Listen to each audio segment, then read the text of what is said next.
I'm going to do something kind of fancy today because I've been trying to come up with a way of doing seafood kebabs, but I wasn't sure what I wanted to do. And I was watching TV and I saw a commercial. I think it was from the Red Lobster restaurant chain. And what I saw was shrimp, into the curve of which was nestled a scallop, and then it was held together with a toothpick, and then they were sautéed. And I thought, that's it. That's the look that I'm looking for. But how can I ramp that up a little bit? Well, I'm going to show you how.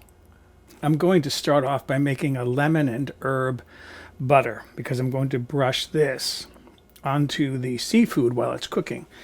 So what I have here is 1/4 cup, 2 ounces, 57 grams of butter that I've melted. I'm going to add to that 1/4 teaspoon of ground pepper. This is white pepper. You can use black pepper if you want. Then get out my little cutting board here. I've got a lemon from my neighbor's tree. Actually, before I cut it open, I'm going to grate some of the peel, some of the zest in here. I need about 2 teaspoons-ish of lemon zest in there. I don't know whether that would be tightly packed or not. I would say the zest from half of a lemon. Okay, that's good. Then cut the lemon in half, and then I'm going to squeeze into there, make a mess, some of this lemon juice. Maybe about a tablespoon or so. That's plenty enough. Then I want to put in 1 or 2 cloves of garlic, depending upon how big they are. You can mince them or crush them with a garlic press, which is what I'm going to do. And then finally, I have here 1/2 teaspoon of Herbes de Provence. That's dry. That's a mixture of herbs.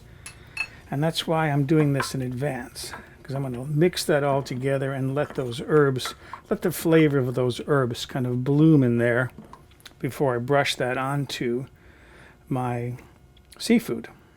I'm ready to start beginning the assembly of my seafood. I have here a thin slice of prosciutto. I'm going to cut this the long way into 4 strips. I want some very narrow strips. Going to make sure you cut all the way through. There we go. Okay. Then I'm going to take a scallop.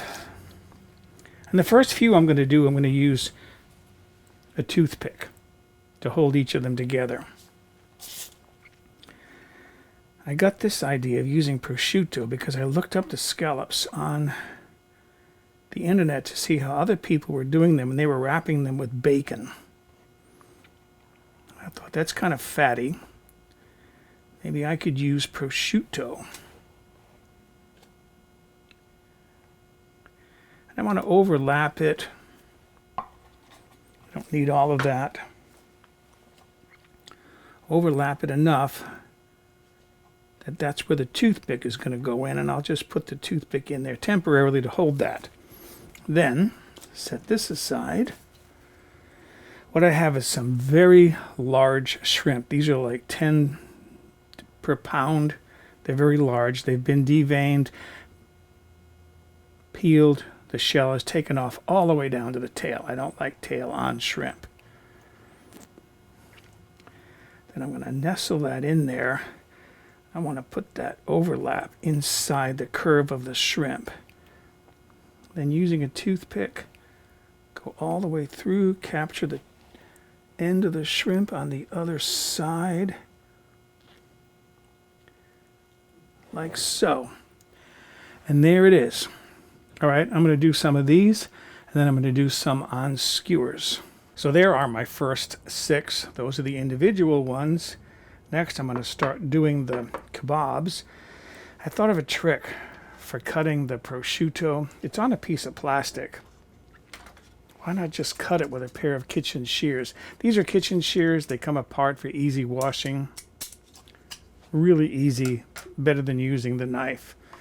Okay, now let's start again. This is, by the way, I have to admit, it's kind of tedious work, but if you're patient with it, it comes out okay.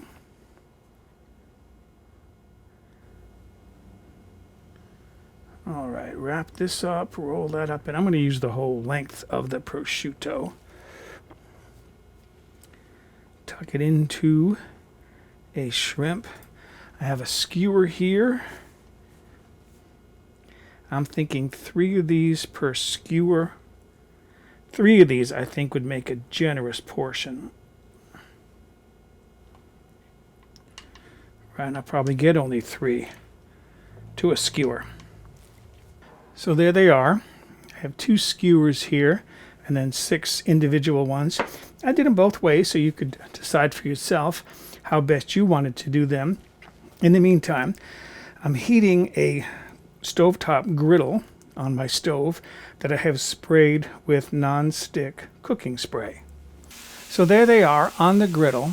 I want to cook them maybe 3 minutes per side. I want to see some searing, but I don't want to see them fully browned. I just turned these over. You can see how nice they look. I'm basting these now with my lemon herb butter.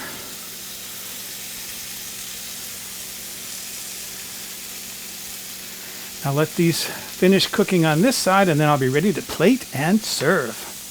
I have here some rice pilaf that I made with orzo and rice, and I browned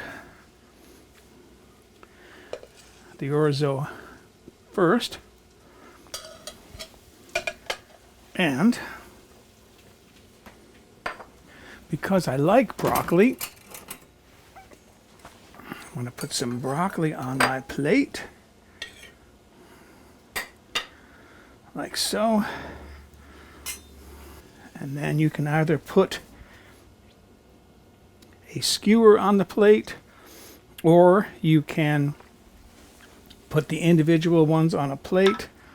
I'm actually going to flip those over, and I want to just lightly brush the other side with some of this herb butter for the flavor, and I could even sprinkle some of this on my broccoli. That would be good. Before I taste these, I want to separate these off the skewer. You can pull them off. If you twist the skewer, sometimes you can get them really loose like that, and then they slide off really easily. That one came apart, but that's okay because nothing is holding them together anymore. All right, let's see how that tastes. All right, I so want to see what this tastes like.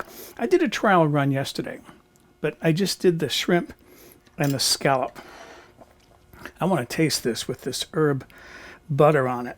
Okay, the scallop first.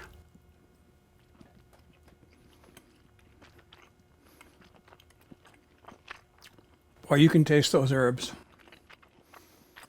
That's perfect.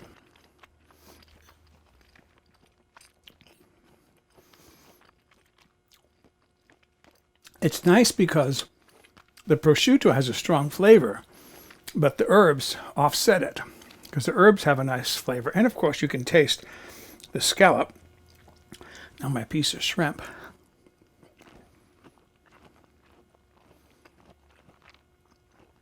Huh. That is really good.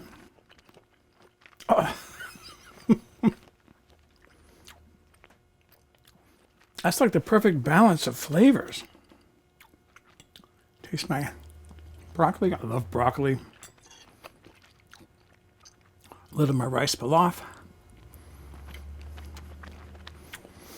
Oh. That is such a good plate of food, so excuse me, I'm going to go enjoy my lunch of shrimp scallop kebabs.